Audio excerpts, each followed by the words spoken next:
Good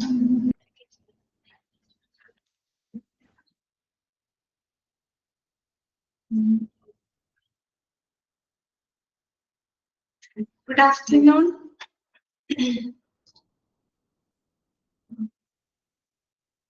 Afternoon, ma'am.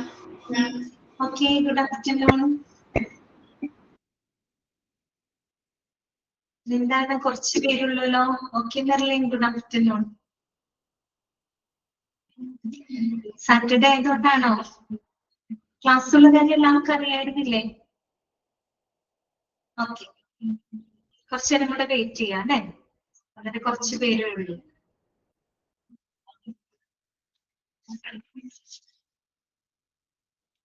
Okay Farsana, good afternoon. എങ്ങനെ പോകുന്നു? നോമ്പൊക്കെ എങ്ങനെ പോകുന്നു? നോമ്പ് വലിയ കുഴപ്പമില്ല മിസ്. ഇതുവരെ വലിയ ബുദ്ധിമുട്ട് തുടങ്ങിയിട്ടില്ല. പക്ഷെ ഇനി മുന്നോട്ട് പോകുന്നതോറും ബുദ്ധിമുട്ടാവാൻ ചാൻസ് ഉണ്ട്. സാധാരണ അങ്ങനെയാണ്. ചൂടായോണ്ടേ വൈകുന്നേരം ആകുമ്പോഴത്തേക്കും ശരിക്കും എക്സോസ്റ്റ് ആവും. പിന്നെ ആ വൈകുന്നേരം കിച്ചണിലോടെ കയറി കഴിയുമ്പോഴത്തേക്കും ഭയങ്കര സുഖം.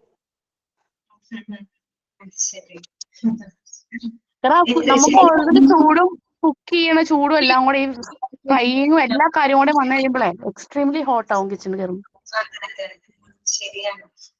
ഇത് പ്രത്യേകിച്ച് ചൂടായി തുടങ്ങി അല്ലേ? ചൂട് ഭയങ്കരമാണ്. ശരിയാണ്.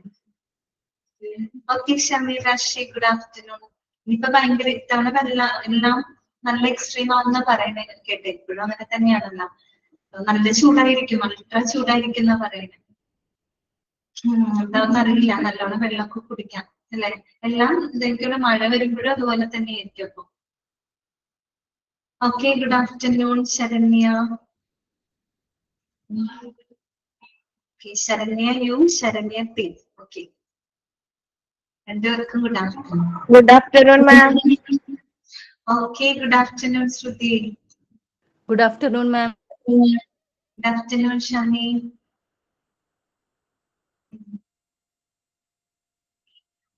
തുടങ്ങാം. അപ്പൊ നമുക്ക് ക്ലാസ് സ്റ്റാർട്ട് ചെയ്താലോ? ഇന്ന് ശനിയാഴ്ച ക്ലാസ് വെച്ചപ്പോ ബുദ്ധിമുട്ട് തോന്നിയോ? ഇല്ല, കഴിഞ്ഞ ദിവസം അപ്പൊ നമുക്ക് അവധി കിട്ടിയല്ലോ.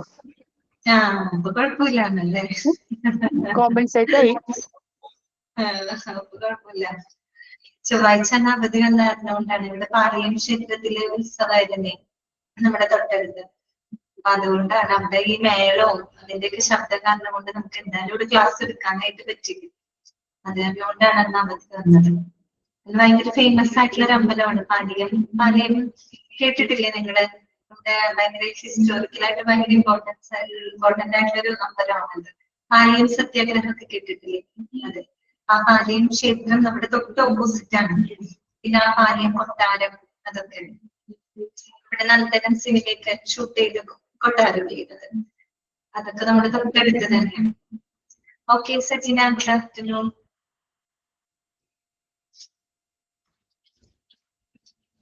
തുടങ്ങാം അല്ലേ? നമുക്ക് ക്ലാസ് സ്റ്റാർട്ട് ചെയ്യാം. സമയം കളയില്ല.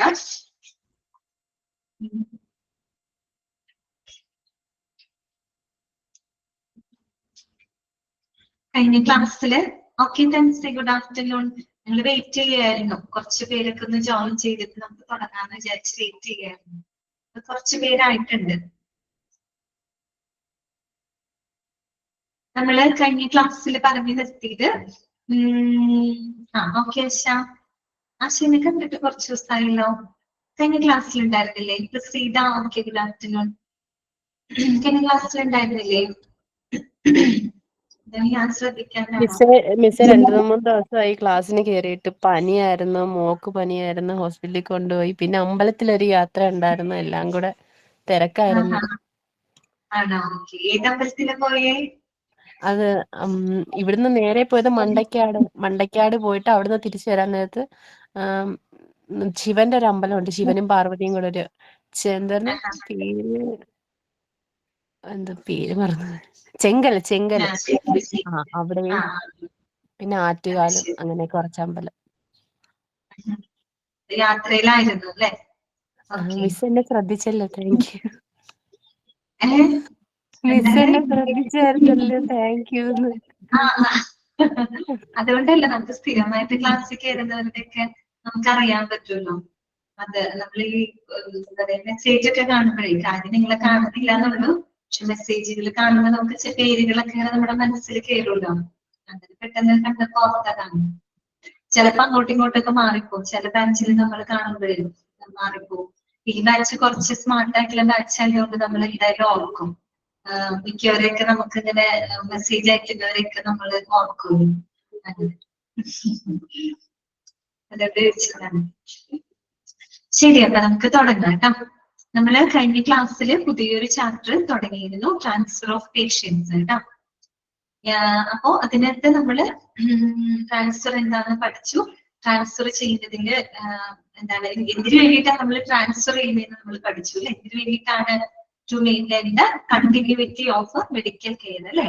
രോഗിക്ക് നല്ലൊരു പരിചരണത്തിന്റെ തുടർച്ച ഉറപ്പാക്കാൻ വേണ്ടിയിട്ടാണ് നമ്മൾ പേഷ്യന്റിനെ ട്രാൻസ്ഫർ ചെയ്യുന്നത്. അവർക്ക് ഏറ്റവും നല്ല പരിചരണം കൊടുക്കുക, അത്ര മാത്രമുള്ള അതിന്റെ പർപ്പസ് കേട്ടോ. പിന്നെ നമ്മൾ പറഞ്ഞത് 2 ടൈപ്പ് ട്രാൻസ്ഫർ ഉണ്ട് അല്ലെ. ഇന്റേണൽ ട്രാൻസ്ഫർ ഉണ്ട്, എക്സ്റ്റേണൽ ട്രാൻസ്ഫർ ഉണ്ട്. ഇന്റേണൽ എന്ന് പറയുമ്പോൾ ആ ഒരു ഹോസ്പിറ്റലിന്റെ ഒരു ഡിപ്പാർട്ട്മെന്റിൽ നിന്ന് മറ്റൊരു ഡിപ്പാർട്ട്മെന്റിലോട്ട്, അല്ലെങ്കിൽ ഒരു യൂണിറ്റിൽ നിന്ന് മറ്റൊരു യൂണിറ്റിലോട്ട് പേഷ്യന്റിനെ ഷിഫ്റ്റ് ചെയ്യുക അല്ലെ. അതും സെയിം ഹോസ്പിറ്റലിനകത്ത് തന്നെ. അതിനെയാണ് നമ്മൾ ഇന്റേണൽ ട്രാൻസ്ഫർ എന്ന് പറയുന്നത് അല്ലെ. എക്സ്റ്റേണൽ ആവുമ്പോൾ എന്താണ്? ഒരു ഹോസ്പിറ്റലിൽ നിന്ന് നമ്മൾ മറ്റൊരു ഹോസ്പിറ്റലിലോട്ട് പേഷ്യന്റിനെ ട്രാൻസ്ഫർ ചെയ്യുന്നതിനെയാണ് എക്സ്റ്റേണൽ ട്രാൻസ്ഫർ എന്ന് പറയുന്നത് കേട്ടോ. നമുക്ക് അറിയാവുന്നതാണ്. പിന്നെ നമ്മൾ പഠിച്ചത് ഓക്കെ, പ്രസ്ഥാനം കറക്റ്റ് ആണ് കേട്ടോ. പിന്നെ എന്താണ് നമ്മൾ പഠിച്ചത്? ട്രാൻസ്ഫർ ചെയ്യുമ്പോൾ ഒരു ഇന്റേണൽ ട്രാൻസ്ഫർ നടത്തുമ്പോഴും extended that means external transfer ഒക്കെ നടത്തുമ്പോൾ ചെയ്യേണ്ട കുറച്ച് ഫോർമാലിറ്റീസുകളൊക്കെ നമ്മൾ പഠിച്ചല്ലേ. ഫോർമാലിറ്റികളൊക്കെ ഇമ്പോർട്ടന്റ് ആണ് കേട്ടോ. അതുവരെയാണ് നമ്മൾ കഴിഞ്ഞ ക്ലാസ്സിൽ പറഞ്ഞു നിർത്തിയത്. എപ്പോഴും ഷിഫ്റ്റ് ചെയ്യുന്നതിന് മുമ്പായിട്ട്, ഒരു പേഷ്യന്റിനെ ട്രാൻസ്ഫർ ചെയ്യുന്നതിന് മുമ്പായിട്ട് അവരുടെ ഡോക്ടറുടെ എന്ത് വേണം? ഡിക്ലറേഷൻ ആവശ്യമാണ് കേട്ടോ. പിന്നെ നമ്മൾ ഒരു ഹോസ്പിറ്റലിൽ നിന്ന് വേറൊരു ഹോസ്പിറ്റലിലോട്ട് പേഷ്യന്റിനെ ട്രാൻസ്ഫർ ചെയ്യുന്ന സമയത്ത് ഒന്ന് അവരുടെ ഡോക്ടറുടെ ആ ഒരു ട്രാൻസ്ഫർ ഓർഡർ ഉണ്ടായിരിക്കണം. പിന്നെ ഒരു സ്പെഷ്യൽ ട്രാൻസ്ഫർ ഫോം പൂർത്തിയാക്കണം. സ്പെഷ്യൽ ട്രാൻസ്ഫർ ഫോം പൂർത്തിയാക്കിയിരിക്കണം. ഒരു സ്പെഷ്യൽ ട്രാൻസ്ഫർ ഫോമിൽ എന്തൊക്കെയാണ് വേണ്ടതെന്ന് നമ്മൾ അവിടെ പറഞ്ഞിട്ടുണ്ട് കേട്ടോ. അതൊക്കെ നോട്ട് ചെയ്ത് വെക്കാൻ പറഞ്ഞിട്ടുണ്ടായിരുന്നു. പിന്നെ ഒരു കംപ്ലീറ്റ് നഴ്സിംഗ് സമ്മറി, ഒരു നഴ്സിംഗ് സമ്മറി ഷീറ്റും ഉണ്ടായിരിക്കണം കേട്ടോ. ഇത്രയും കാര്യങ്ങൾ, അതുപോലെ ഹോസ്പിറ്റൽ ബില്ലുകളൊക്കെ സെറ്റിൽ ചെയ്തിരിക്കണം. അതിനുശേഷം മാത്രമേ ആ ഹോസ്പിറ്റലിൽ നിന്ന് വേറൊരു ഹോസ്പിറ്റലിലോട്ട് ട്രാൻസ്ഫർ ചെയ്യാനായിട്ട് പാടുള്ളൂ. ഇതുവരെയാണ് കഴിഞ്ഞ ക്ലാസ്സിൽ പറഞ്ഞു നിർത്തുന്നത് കേട്ടോ. ഇനി നമുക്ക് പഠിക്കാനുള്ളത് key elements for the transfer of critically ill patients കേട്ടോ. ക്രിട്ടിക്കലി ഇൽ പേഷ്യൻസ്, എന്തായാലും ക്രിട്ടിക്കൽ ആയിട്ടുള്ള പേഷ്യൻസിനെ ആണല്ലോ നമ്മൾ പൊതുവെ ട്രാൻസ്ഫർ ചെയ്യുന്നത് അല്ലെ. ഇതുകൊണ്ടായിരിക്കും അവർക്ക് നല്ല പരിചരണം കിട്ടാനായിട്ട് അല്ലെ. അപ്പോ ഈ ക്രിട്ടിക്കലി ഇല്ലായിട്ടുള്ള പേഷ്യൻസിനെ ട്രാൻസ്ഫർ ചെയ്യുമ്പോൾ അതിൽ വരുന്ന പ്രധാനപ്പെട്ട കമ്പോണൻസുകൾ എന്തൊക്കെയാണ്? നമ്മൾ ആ ഇൻട്രൊഡക്ഷനിൽ പറഞ്ഞു പോയില്ലേ, എപ്പോഴും ഒരു സേഫ് ആയിട്ടുള്ള ട്രാൻസ്ഫർ നമ്മൾ നടത്തണം അല്ലെ. ഒരു സേഫ് ട്രാൻസ്ഫറിനകത്ത് വരുന്ന കമ്പോണന്റുകൾ എന്നും പറഞ്ഞ് നമ്മൾ ഒരു 6 എണ്ണം പറഞ്ഞു പോയിരുന്നു അല്ലെ. അതായത് ഒന്ന് ഡിസിഷൻ ടു അല്ലെ, ഡിസിഷൻ ടു ട്രാൻസ്ഫർ ട്രാൻസ്ഫർ, അതുപോലെ communication with receiving facility, mode of transfer. അങ്ങനെ നമ്മളൊരു 6 പോയിന്റ്സുകളോളം ആ ഇൻട്രൊഡക്ഷനിൽ പറഞ്ഞു പോയിരുന്നു. അതേ കമ്പോണന്റുകൾ തന്നെയാണ് കേട്ടോ. ആ സെയിം കമ്പോണന്റിന് നമ്മൾ ഡീറ്റെയിൽഡ് ആയിട്ട് പഠിക്കാൻ പോവാണ് കേട്ടോ.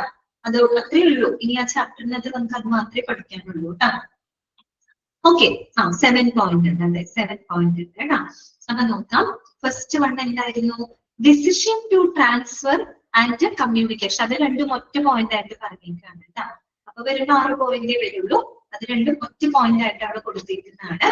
എന്താണ്? അപ്പൊ നമ്മളോട് ചോദിക്കാം കേട്ടോ. What are the key elements, what are the key aspects for the transfer of critically ill patient? Critically ill പേഷ്യന്റിനെ ട്രാൻസ്ഫർ ചെയ്യുന്നതുമായിട്ട് ബന്ധപ്പെട്ട് വരുന്ന ഇലമെന്റ്സുകൾ അല്ലെങ്കിൽ ആസ്പെക്ടുകൾ എന്തൊക്കെയാണ് എന്ന് ചോദിക്കുകയാണെങ്കിൽ എന്തൊക്കെയാണ് നോക്കാം. First one, decision to transfer and communication.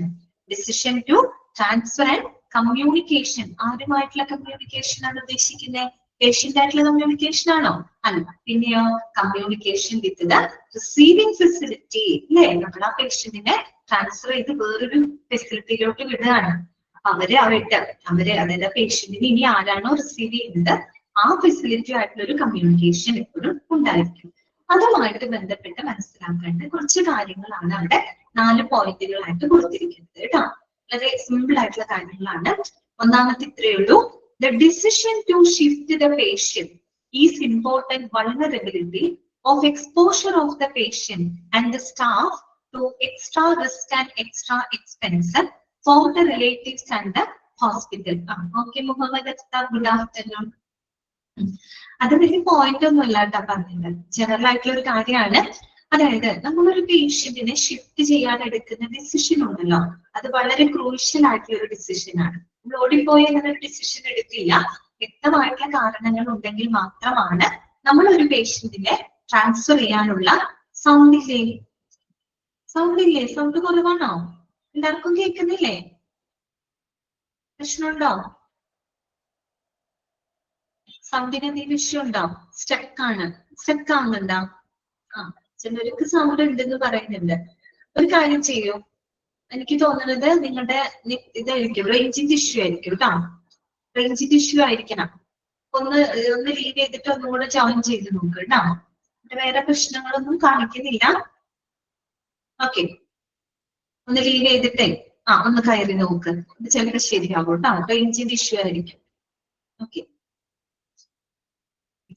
അപ്പോ നമ്മൾ പറയുന്നത് ഒരു പേഷ്യന്റിനെ ട്രാൻസ്ഫർ ചെയ്യാൻ എടുക്കുന്ന തീരുമാനം വളരെ ക്രൂഷ്യലാണ്. കാര്യം എന്താണെന്നറിയോ? നമ്മൾ ഷിഫ്റ്റ് ചെയ്യുമ്പോൾ അതിൻ്റെതായ കുറെ റിസ്കുകൾ വരുന്നുണ്ട്. ഒന്നാമത്തെ കാര്യം എന്താണ്? ആ പേഷ്യന്റിന് കൂടുതൽ എക്സ്പോഷർ ചെയ്യപ്പെടാനുള്ള ചാൻസ് കൂടുതലാണ്. ഏറ്റവും ക്രിട്ടിക്കൽ അവസ്ഥയിലുള്ള ഒരു പേഷ്യന്റ് ആണ്. അപ്പൊ നമ്മൾ അവര് ഷിഫ്റ്റ് ചെയ്യുന്നതിന്റെ ഭാഗമായിട്ട് ആ പേഷ്യന്റിന് കുറെ കൂടെ എന്താണ് ഒരു എൻവയോൺമെന്റുമായിട്ട് അല്ലെങ്കിൽ ആ ഒരു ചുറ്റുപാടുകളുമായിട്ട് അവര് കൂടുതൽ എക്സ്പോഷർ ആവാനുള്ള ഒരു ചാൻസ് കൂടുതലാണ്. പിന്നെ എന്താണ് പറയുന്നത്? എന്താണ് ഫസ്റ്റ് കൂടുതൽ കെയർ കൊടുക്കണം. അത് തന്നെ, കൂടുതൽ അവർക്ക് കെയർ കൊടുക്കണം.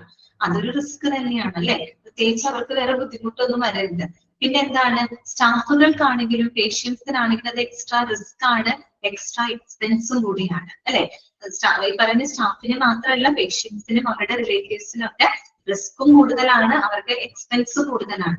പ്രത്യേകം എന്താണ് അവരുടെ ഹെൽത്ത് കണ്ടീഷന് ബുദ്ധിമുട്ട് വരാത്ത രീതിയിലൊക്കെ അവരെ ഷിഫ്റ്റ് ചെയ്യുന്നതിന്റെ ഭാഗമായിട്ട് ചിലപ്പോൾ നമുക്ക് പല സജ്ജീകരണങ്ങളും മറ്റുമൊക്കെ വേണ്ടി വരും. അപ്പൊ അതിന് എക്സ്പെൻസ് വരും, റിസ്ക് കൂടുതലാണ്. ഓക്കെ, അതൊരു ജനറൽ ആയിട്ടുള്ള കാര്യമാണ്. അതുകൊണ്ട് തന്നെ ഒരു ഡിസിഷൻ, അതായത് decision to transfer a patient എന്ന് പറയുന്നത് വളരെ ക്രൂഷ്യൽ ആയിട്ടുള്ള ഒരു കാര്യമാണ്. ഓക്കെ, രണ്ടാമത്തതാണ് നമുക്ക് പഠിക്കാനുള്ള പോയിന്റ്. രണ്ടാമത്തെയാണ്, അതായത് the decision to transfer the patient is decided by a senior consultant level doctor. ഇപ്പൊ തന്നെ അണ്ടർലൈൻ ചെയ്ത് വെച്ച് ഏറ്റവും ഇമ്പോർട്ടന്റ് ആയിട്ടുള്ള പോയിന്റ് ആണ് കേട്ടോ. എന്താണ്? The decision to transfer the patient is decided by a senior consultant level doctor by the way of discussion with the patient's relatives about the benefits and risks involved. അതായത് ഒരു പേഷ്യന്റിനെ transfer ചെയ്യാൻ എടുക്കുന്ന തീരുമാനം ആരാണ്? ആ തീരുമാനം എടുക്കുന്നത് ആരാണ്? ഡിസൈഡ് ചെയ്യുന്നത് എന്ന് ചോദിച്ചാൽ ഉത്തരം എന്താണ്? സീനിയർ കൺസൾട്ടന്റ് ലെവൽ ഡോക്ടർ ആണ്. ആരാണ്? Senior consultant level doctor. ചോദിക്കൂട്ടോ. അതായത് who is decided to transfer the patient എന്ന് ചോദിച്ചു കഴിഞ്ഞാൽ ഉത്തരം എന്താണ്? സീനിയർ കൺസൾട്ടന്റ് ലെവൽ ഡോക്ടർ ആണ് ഒരു പേഷ്യന്റിനെ ട്രാൻസ്ഫർ ചെയ്യാനുള്ള തീരുമാനം എടുക്കുന്നത്. അദ്ദേഹം വെറുതെ അങ്ങനെ ഒരു തീരുമാനം എടുക്കുകയാണോ ചെയ്യുന്നത്? അല്ല. പിന്നെ എന്താ ചെയ്യുന്നത്? by the way of discussion with the patient's relatives about the benefits and risk involved. അവരെന്ത് ചെയ്യും? ആ പേഷ്യന്റിന്റെ റിലേറ്റീവ്സുമായിട്ട് ഡിസ്കസ് ചെയ്ത് എന്തുകൊണ്ടാണ് ഇവരെ ട്രാൻസ്ഫർ ചെയ്യുന്നത്, ട്രാൻസ്ഫർ ചെയ്താൽ എന്തൊക്കെ ബെനിഫിറ്റുകൾ അവർക്ക് ഉണ്ടാവും, അതുപോലെ ട്രാൻസ്ഫർ ചെയ്യുമ്പോൾ സാധ്യതയുള്ള റിസ്കുകളെ പറ്റി വളരെ തുറന്ന് സംസാരിച്ച് അതിനെ പറ്റിയൊക്കെ ഡിസ്കസ് ചെയ്തതിന് ശേഷം ആണ് ഒരു സീനിയർ കൺസൾട്ടന്റ് ലെവൽ ഡോക്ടർ ആ ഒരു ഡിസിഷൻ എടുക്കുന്നത് കേട്ടോ. അത് വെറുതെ അദ്ദേഹത്തിൻ്റെതായ രീതിയിലൊരു തീരുമാനം എടുക്കുകയല്ല. അദ്ദേഹം ആ വിവരം എന്ത് ചെയ്യും? പേഷ്യന്റിന്റെ റിലേറ്റീവ്സ് ആയിട്ട് ഡിസ്കസ് ചെയ്യും. അങ്ങനെ ഷിഫ്റ്റ് ചെയ്യുന്നത് എന്തുകൊണ്ടാണ്, അങ്ങനെ ഷിഫ്റ്റ് ചെയ്താൽ എന്തൊക്കെ ബെനിഫിറ്റുകൾ പേഷ്യന്റിനുണ്ട്, അതുപോലെ റിസ്കിനെയും പറ്റി അവരോട് സംസാരിക്കണം. അല്ലാതെ ബെനിഫിറ്റ് മാത്രം പറഞ്ഞിട്ട് കാര്യമില്ല. റിസ്കിന്റെ റിസ്കുകൾ ഉണ്ടാവും, അത് ഫേസ് ചെയ്യാൻ അവരും തയ്യാറാവണം അല്ലെ. അപ്പൊ അതിനെ പറ്റിയൊക്കെ ഡിസ്കസ് ചെയ്തിട്ടാണ് അവരെന്ത് ചെയ്യുന്നത്? ആ ഒരു ഡോക്ടർ അങ്ങനെ ഒരു ഡിസിഷൻ എടുക്കുന്നത്. അതിൽ എന്ന് പറഞ്ഞ് ചുരുക്കി പറഞ്ഞ അവരുടെയും കൂടെ എന്ത് വേണം? സമ്മതം വേണം. സമ്മതം ഇല്ലാതെ ചെയ്യാനായിട്ട് പറ്റില്ല. അപ്പൊ അതിനെ ആ സമ്മതത്തിനെ പറ്റിയിട്ടാണ് മൂന്നാമത്തെ പോയിന്റ് പറയുന്നത്. A written and informed consent of the patient's relatives along with the reason to transfer is compulsory before the transfer. Underline ചെയ്ത് വെക്കാണ്ടോ, മനസ്സിലാക്കി വെക്കേണ്ട കാര്യമുള്ളൂ, പഠിക്കാനൊന്നുമില്ല, മനസ്സിലാക്കി വെക്കേണ്ട കാര്യമാണ്. നമ്മൾ അങ്ങനെ ഒരു പേഷ്യന്റിനെ ട്രാൻസ്ഫർ ചെയ്യുന്ന സമയത്ത് അവരുടെ റിലേറ്റീവ്സിന്റെ എന്ത് വേണം, രേഖാമൂലമുള്ള ഒരു കൺസെന്റ് അവിടെ ആവശ്യമാണ്. റിട്ടേൺ ആൻഡ് ഇൻഫോംഡ് കൺസെന്റ് അല്ലെ, അതായത് രേഖാമൂലമുള്ള ഒരു കൺസെന്റ്. ഇതിനാണ് ഇൻഫോംഡ് കൺസെന്റ് എന്ന് പറയുന്ന കാര്യം എന്താണ്, അവരോട് എല്ലാ ഇൻഫർമേഷൻസും നമ്മൾ കൊടുക്കണം. തുടക്കം നമ്മൾ പറഞ്ഞില്ലേ, ഇപ്പൊ തന്നെ പറഞ്ഞില്ലേ, അതായത് എന്തുകൊണ്ട് ട്രാൻസ്ഫർ ചെയ്യുന്നു, ട്രാൻസ്ഫർ ചെയ്ത് എന്തൊക്കെ ബെനിഫിറ്റ് ഉണ്ട്, അതിൽ വരുന്ന റിസ്ക്, അതിൽ വന്നേക്കാവുന്ന റിസ്ക് ഫാക്ടേഴ്സ് എന്തൊക്കെയാണ്, അതൊക്കെ നമ്മൾ വളരെ തുറന്ന് തന്നെ അവരോട് സംസാരിക്കണം. അങ്ങനെ എല്ലാ ഇൻഫർമേഷൻസും അവരോട് പറഞ്ഞ് അവർക്കത് ബോധ്യപ്പെട്ട് അവർ നൽകുന്ന സമ്മതം, അതാണ് ഇൻഫോംഡ് കൺസെന്റ്. വെറുതെ എന്തെങ്കിലുമൊക്കെ പറഞ്ഞൊപ്പിച്ച് അവരുടെ കൺസെന്റ് വാങ്ങാനല്ല, പകരം എല്ലാ വിവരങ്ങളും തുറന്ന് അവരോട് സംസാരിച്ച് അതിനെപ്പറ്റി അവർക്കൊരു വ്യക്തമായ ധാരണ ഉണ്ടാക്കി അവര് നൽകുന്ന സമ്മതം, അതാണ് ഇൻഫോംഡ് കൺസെന്റ് കേട്ടോ. അപ്പൊ അങ്ങനെ ഒരു രേഖാമൂലമുള്ള ഇൻഫോംഡ് കൺസെന്റ് അവിടെ ആവശ്യമാണ്. ആരുടെ? പേഷ്യന്റിന്റെ റിലേറ്റീവ്സ് അല്ലെ. അതോടൊപ്പം ഇന്നുകൂടെ വേണം റീസൺ ടു ട്രാൻസ്ഫർ. എന്തിനു വേണ്ടിയിട്ടാണ് ട്രാൻസ്ഫർ ചെയ്യുന്നത്, എന്തുകൊണ്ട്, കാരണം എന്താണ്, അത് മാൻഡേറ്ററി ആണ്, കമ്പൽസറി ആണ്. ട്രാൻസ്ഫറിന് മുമ്പ് ഈ രണ്ട് കാര്യങ്ങളും കമ്പൽസറി ആണ് കേട്ടോ. എന്തൊക്കെ കാര്യങ്ങളാണ്? Written and informed consent of the patient relative and reason to transfer. ഈ രണ്ട് കാര്യങ്ങളും കമ്പൽസറി ആണ് കേട്ടോ. നാലാമത്തെ കാര്യം പറയുന്നത് നമ്മളൊരു അപ്പൊ ട്രാൻസ്ഫറിന്റെ തീരുമാനവുമായിട്ട് ബന്ധപ്പെട്ടതൊക്കെ മനസ്സിലായല്ലോ. പിന്നെ ഒരു കാര്യം കൂടെ നമ്മൾ അവിടെ പറഞ്ഞിട്ടുണ്ട്, communication with the receiving facility. അതാണ് നെക്സ്റ്റ് പോയിന്റ് പറയുന്നത് കേട്ടോ.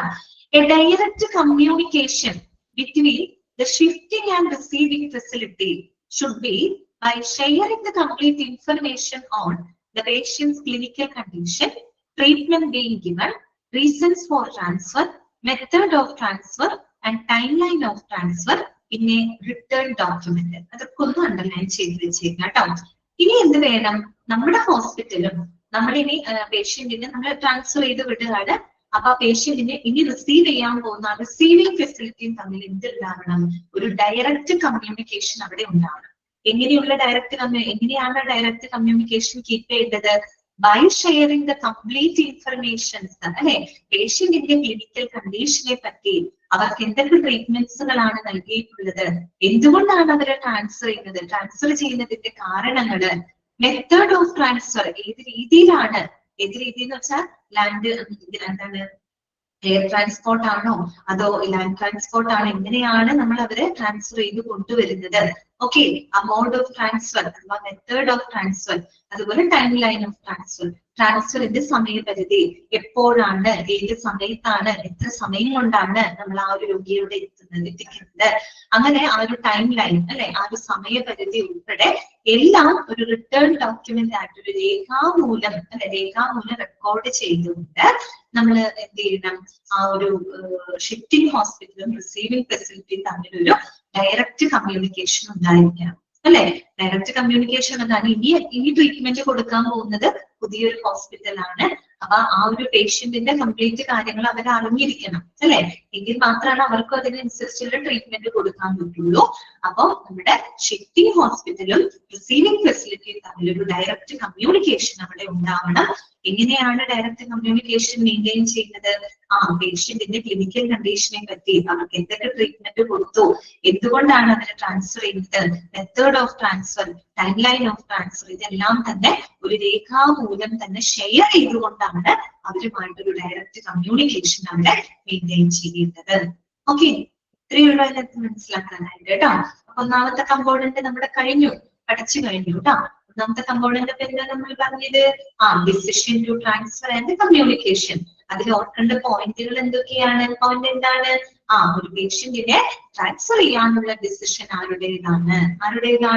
Senior consultant level doctor. പിന്നെ നമ്മൾക്കറിയാം അദ്ദേഹം ഒറ്റയ്ക്ക് ആ തീരുമാനം എടുക്കുകയല്ല, പേഷ്യന്റിന്റെ റിലേറ്റീവ്സ് അവരൊക്കെ ഡിസ്കസ് ചെയ്തിട്ടാണ് അവരൊരു ഡിസിഷൻ എടുക്കുന്നത് എന്നുള്ളത് നമുക്കറിയാം.